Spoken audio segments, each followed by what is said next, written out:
안녕하세요. ONTV입니다. 낮에는 환풍기 들어가는 소리 때문에 제가 이제 그 영상을 못 담는데 저녁에 담으려고 하니까 지금 벌써 좀 비가 오기 시작합니다. 비가 굉장히 많이 온다고 그랬는데 걱정입니다. 어떤 일이 벌어질지. 여기는 주변에 또 그 지금은 이제 뭐 개토라고 하나요? 뭐는 밭에 흙을 더 쌓고 이렇게 하면서 주변에서 계속 하다 보니까 여기가 지대가 이제 낮아지더라고요. 그래서 사실 걱정을 많이 하는데요. 이게 오늘 비가 많이 오면 예보에는 한 50mm, 60mm 예보가 있었는데 또 방송에서는 뭐 국지성 최고 뭐 200mm까지 온다고 하니까 은근히 걱정이 되네요. 자, 제가 전 시간에 그 식물 체감 온도 관련해서 조금 말씀을 드렸었어요. 그 순간 고온, 뭐 예를 들어 기습 고온이나 고온에 의해서 스트레스를 받는데 그걸 도움을 주는 방법을 설명하다 보니까 제가 그 식물 체감 온도, 그 사실은 이제 식물은 체감 온도라는 말은 거의 쓰지 않는데요. 어, 일단 체감 온도가 뭔지는 여러분 잘 아시죠? 보통 우리가 체감 온도라고 하는 것은 이제 사람을 기준으로 이야기합니다. 어, 실제 온도가 아닌 우리가 느끼는, 몸으로 피부로 느끼는 그런 온도를 이야기하는데요. 그게 주로 이제 체감 온도라고 쓰는 건 이제 겨울철에 주로 사용을 하고요. 여름에는 우리가 불쾌지수라고 이야기하죠. 그래서 뭐 습도, 이게 온도는 그냥 온도, 순수한 온도만 체크가 되지만 그 사람이 느끼는 것은 뭐 습도, 빛, 뭐 이런 거에 의해서 우리가 다르게 느껴지는 거예요. 더 덥다. 습도가 높으면 더 덥은 걸 여러분들 느끼시죠. 그리고 뭐 30도가 됐는데도 건조하면 그렇게 더위를 크게 느끼지 못한다. 이런 얘기를 들어보셨죠. 그 사막 기후에서도 그런 걸 굉장히 많이, 사막 지방에 그 일을 하러 갔다 오신 분들이 전에 그런 말씀을 하셨어요. 이상하게 30도인데 덥지가 않더라. 뭐 거기는 뭐 50도 이렇게 올라가야 막 그 더위를 느낀다. 40도 이상은 뭐 수시로 있는 일이고, 이런 얘기를 들어보셨을 겁니다. 그래서 우리 장마철에 어떤가요? 막 굉장히 후덥지근하고 덥다 이렇게 표현하는 것들. 자, 그러면 과연 식물도 그렇게 느낄 거냐? 식물도 어, 그렇게 느끼는 걸로 알려져 있습니다. 그 무슨 얘기냐면 체감 온도라고 표현은 않지만 온도가 높을 때 얘들이 하는 방법이 있습니다. 식물들이, 난초도 마찬가지고요. 얘네들이 어떤 행동을 취하는데 그거를 우리는 증산작용이라고 합니다. 우리가 이제 증산작용을 먼저 조금 이해를 하셔야 되는데요.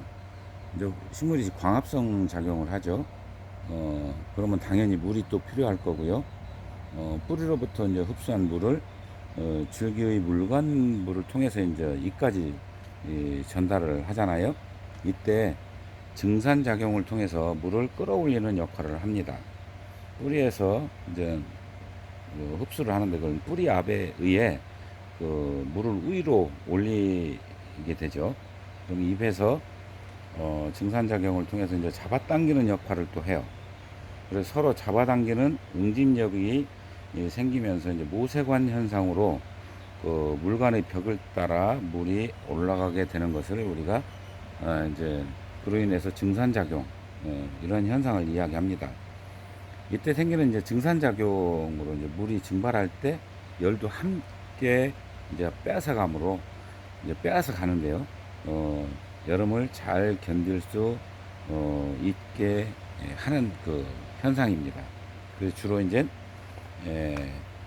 언제 하느냐면 더울 때, 광량이 많을 때, 그 다음에 지나치게 습도가 낮을 때 벌어집니다. 자, 증산작용에 대해서는 뭐 보통 이런 정도면은 이 증산작용 이야기하다 보니까 이제 뿌리를 통해서, 물관을 통해서 이제 잎까지 전달되는 과정을 또 제 주변에 잘 아는 지인이 난초 하시는 분이에요. 요거를 연구를 하시는 분이 있습니다. 과연 이게 어떻게 해서 물이 나오는 여기까지 전달되는지. 지금 제가 이야기한 내용 말고 우리 이른 봄에 어떻게 하던가요? 뿌리에서 줄기 끝까지 가야 잎이 나오잖아요. 요 현상을 연구하시는 분이 있어요. 제가 굉장히 궁금합니다. 그런 메커니즘은 전혀 제가 이해를 못하기 때문에 궁금하긴 했어요. 과연 어떻게 위로 거꾸로 중력을 거슬리고 위까지 물이 올라가는지 굉장히 궁금했는데, 예, 그거를 빛나시 굵어지네요. 연구하시는 우리 주변 지인이 있습니다.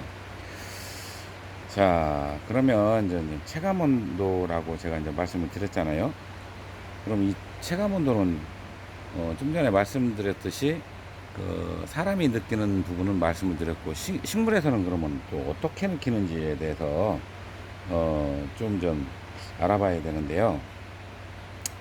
식물에서는 증산 작용을 하는 이유가 뭐냐면 굉장히 높은 온도, 그리고 광량, 그 다음에 저습도, 습도가 낮은 상태를 제가 말씀을 드렸죠. 이제 그런 관계로 벌어지는데, 자기들이 견디기 위해서 온도를 낮추는 겁니다. 증산작용이라는 것은 물을 기체화해서 날리는 것을 이야기하는데요. 그렇게 되면은 어떻게 될까요? 그 식물 체관 속에 들어있는 온도를 낮추는 역할을 할 수 있죠. 우리 피부, 우리가 막 더울 때 몸에다가 물을 뿌려보면 어떻든가요? 순간 시원함을 느끼죠. 그거 똑같은 역할을 합니다. 자, 이거를 이제 이러한 현상들이 이제 벌어질 때, 자, 그러면은 분명히 춘나는 어떤 신호를 보낼 겁니다. 우리가 그거를 자세히 관찰해 보면은 뭐 입이 약간 탈수 증상이 온다든가, 아니면 원래 있었던 선보다 약간 늘어진다든가, 이런 신호를 보내요. 자, 우리는 그거를 알아차려야 되겠죠. 사람이 느끼지 못하는 부분이 식물이 뭔가를 느끼고 있다면 그런 부분들을 우리가 알아서 거기에 맞게 취해줘야 되는데요. 첫 번째가 뭘까요? 빛맛이 많이 굵어지는데요. 굉장히 더 시끄러워졌는데. 자, 그러면은 지나치게 온도가 높다. 그러면은 온도를 낮춰줄 수는 없잖아요. 그러니까 어떻게 해야 돼요? 물을 줘서 그런 증산 작용을 할 수 있게끔 도와줘야 됩니다. 그죠? 그래야 얘네들이 자기의 적정한 온도를 유지하려고 노력을 하겠죠. 그리고 또 뭐가 있나요? 광량을 줄여줄 필요성이 있겠죠. 그리고 전 시간에 제가 말씀드렸던 그 활력제나 이런 걸로 인해서 피로도를 낮추고, 그 다음에 또 뭐가 있나요? 스트레스를 막아주고, 그 다음에 부조화 현상들을 잡아주는 역할은 우리가 보조적으로 해줄 수 있는 그런 것들이겠죠. 자, 그렇게 생각해 보면 우리가 생각보다 폭석이, 우리가 가장 더운 시기를 잘 견디게 하고, 요즘같이 기습적으로 온도가 높아지거나 이럴 때도 반드시 그런 것들을 해줬을 때 얘네들이 스트레스를 덜 받을 겁니다. 그런 역할이 반드시 이제 필요하기 때문에, 그래서 이제 제가 전 시간에 말씀드리다 보니까 이 증산작용을 이해해야, 물론 대부분 이해를 하시겠지만 해야 그러한 역할을 우리가 보조적인 역할을 통해서 얘네들이 힘든 거를 좀 완화시켜 줄 수 있겠다라는 생각이 들었습니다.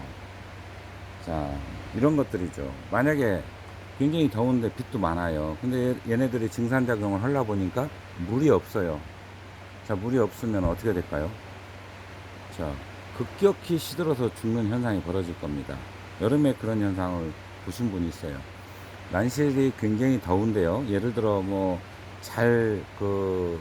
좀 장치가 잘 돼가지고 좀 시원하게 잘 이끌어가고 하는 데는 상관이 없지만, 예를 들어 저희 난실이 30, 한 2, 3도였는데 물어보면은 어떤 난실은 40도가 넘어가는 데 있습니다. 이런 데는 그러한 역할이 반드시 필요하다는 뜻이겠죠. 엄청 힘들어 할 거라는 거죠. 그래서 잎이 순간 무너지고, 한여름에도 무너지고 늘어지고 이런 현상들이 오히려 거꾸로 탈수 현상도 오고, 이런 현상들이 벌어진다는 겁니다. 그래서 그러한 조치가 반드시 필요한 것 같고요. 자, 조금 이제 정리를 해보면요. 식물이 체감 온도라 표현하지 않지만 그러한 일들을 하는 이유가 지나치게 온도가 높거나 지나치게 광량이 많거나 또는 물이 부족하거나 이럴 때 그런 현상들이 벌어진다는 것입니다. 자, 그때 취해져야 될 내용들이 그 증산작용을 활발하게 도와줘야 되는 그런 역할들을 해야 된다는 뜻이겠죠. 자, 이 정도면은 아마 여러분들도 쉽게 이해가 되셨으리라 생각이 듭니다. 자, 비가 굉장히 많이 온다고 그래요. 얼마나 올지는 모르지만 여러분들 대비 잘 하시기 바랍니다. 이 내용은 아마 내일 오후에 올라갈 것 같거든요. 오늘은 제가 이미 올렸기 때문에 내일 정도에 여러분들께 소개를 해드릴 것 같습니다. 자, 난초가 아프다고 아우성 또는 신호를 보내는 걸 여러분들 잘 감지하셔서 그런 거를 충분히 막고 잘 자라게 도와주는 역할을 할 수 있도록 배려가 필요한 때인 것 같습니다. 우리 어떻게 보면 식물도 한 반려라고 표현합니다. 그러니까 그런 것이 반드시 필요할 것 같습니다. 자, 도움이 되셨을려나 모르겠네요. 자, 제가 좀 말을 두서없이 좀 했는데요. 그걸 반복해서 들어보시면 충분히 이해하시리라 생각이 듭니다. 자, ONTV였습니다. 감사합니다.